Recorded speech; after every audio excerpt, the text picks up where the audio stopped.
Next up on Kelley Blue Book. Go, go, go, go! Nismo or something. A 55-inch TV back here. I've seen it. But when I asked Nissan about it, they didn't answer any of my questions. This is the new Nissan Sentra, and yeah, it looks pretty cool, but Nissan, I think you forgot something.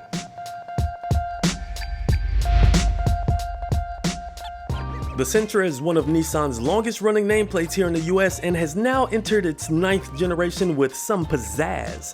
The exterior gets slimmer headlights that do a little animation when approaching the vehicle, a new V-motion grille, wheels as big as 18 inches, a sloping roofline, and horizontal taillights that almost connect but no cigar.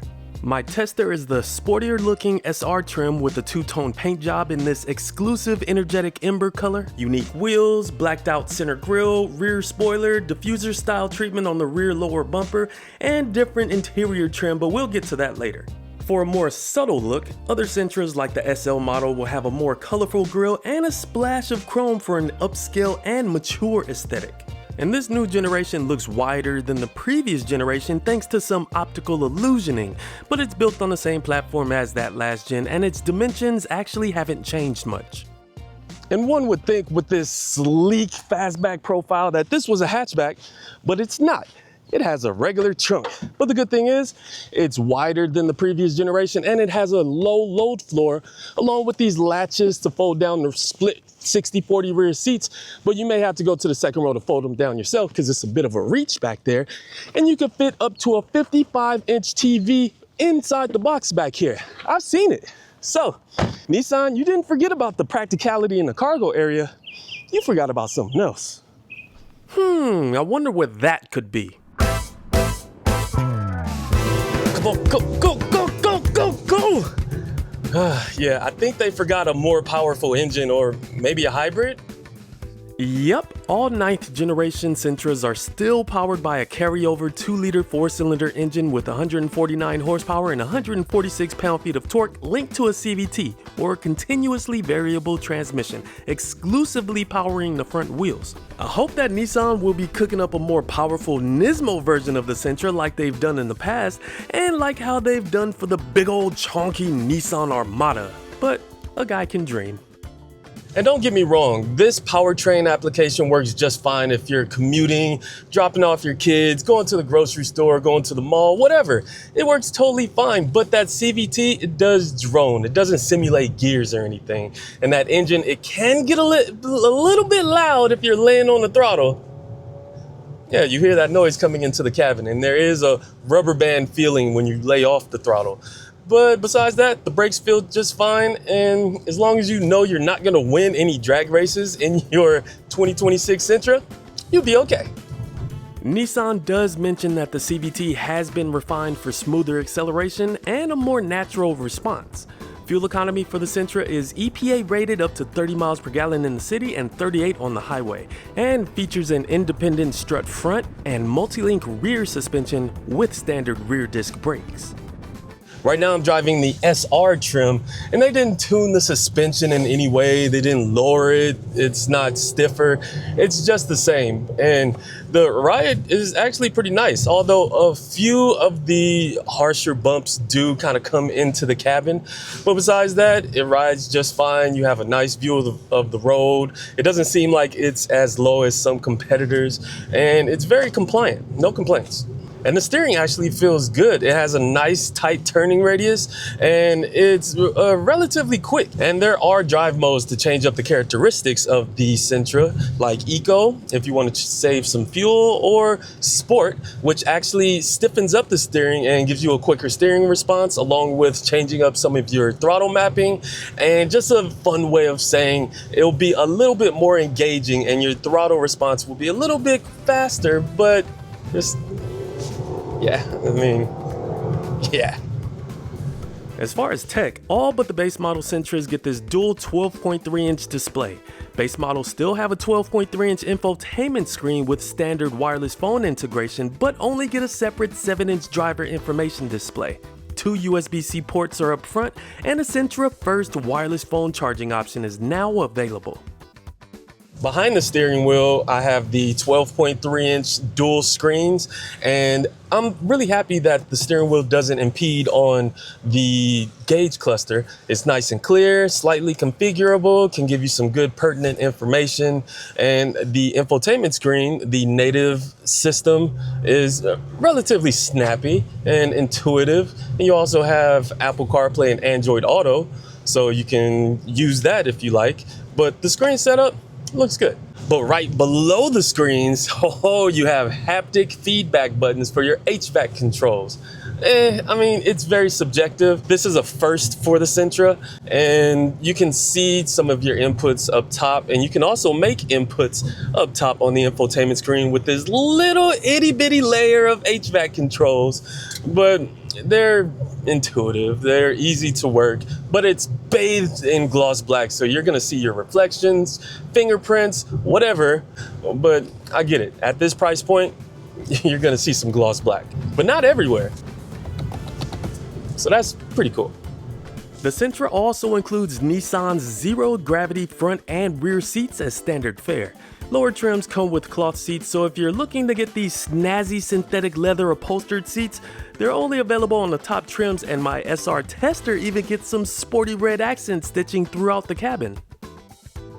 In the driver's position, I fit just fine. Nissan does a great job with their zero-gravity seats, and I feel very comfortable, very supported, some good bolstering. The armrests, however, they could be a little bit softer. They're not bad, nothing noteworthy, but on the outside of your outboard armrest, yeah, that's a little hard. So if you're shorter, you're lucky because your elbows are gonna be a little bit more tight, but yeah, a little bit more squish on these armrests would have been nice. For rear seat passengers, seating is decent if you're not 6'4" like me. Legroom is a little tight seated behind myself, and my head barely touches the headliner. However, if you're not seated behind a tall person, you'll fit just fine. There are no air vents for the rear, and there's a hump in the middle of the floor. But if no one's there, the middle armrest folds down and has cup holders, and there's this one little lonely USB-C charge port on the back of the center console. The cabin of the Sentra is a peaceful and functional place to be. Higher trims include class-exclusive 64-color ambient lighting to elevate the cabin, and the highest SL trim comes with a fancy two-tone interior with Nissan's tailor-fit covered quilted seats. But besides that, the interior is simple style with no huge distractions. Just ditch the gloss black HVAC control panel, will ya? The cabin layout of the Sentra looks good, especially this SR. You have some red accents on the dash, some soft touch material. It doesn't reflect light as much, and everything looks well put together. Not a lot of squeaks or rattles. I like this trim around the HVAC vents, and you even get a volume knob and an easy to work camera button right there. It looks good, it's functional, it's easy to live with. And there's a sunglasses compartment. You know I'm a sucker for that. As far as noise, the only noise you really hear is when you're laying on the throttle, like right now, trying to catch up to this car.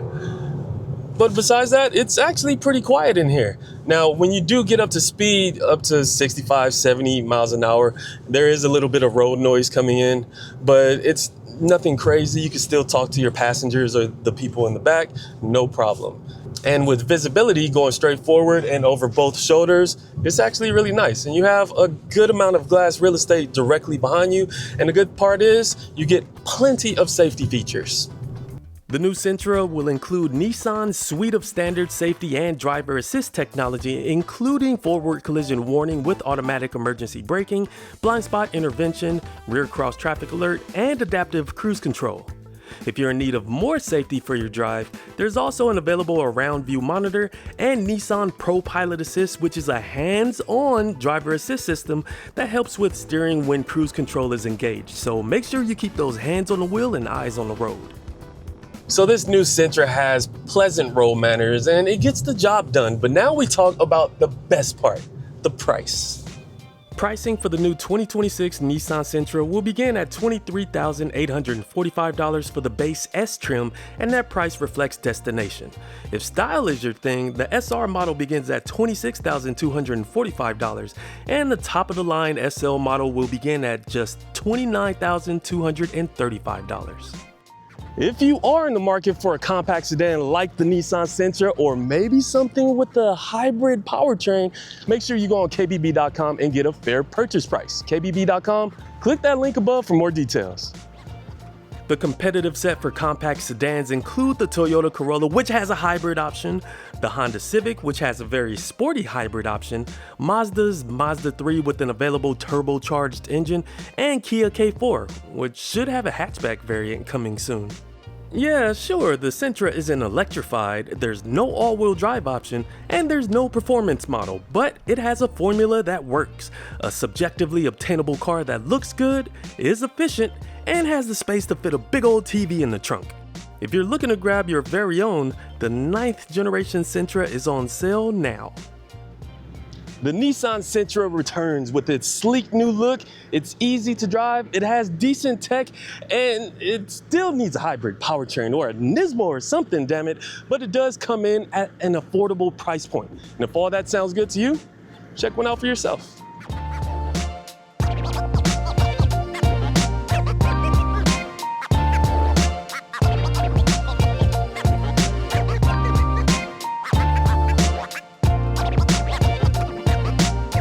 Maybe some paddle shifters can add to the experience, or maybe even a Nismo or a hybrid version with 50 or 60 or 80 extra horsepower so you can just barrel down the street. But when I asked Nissan about it, they didn't answer any of my questions. So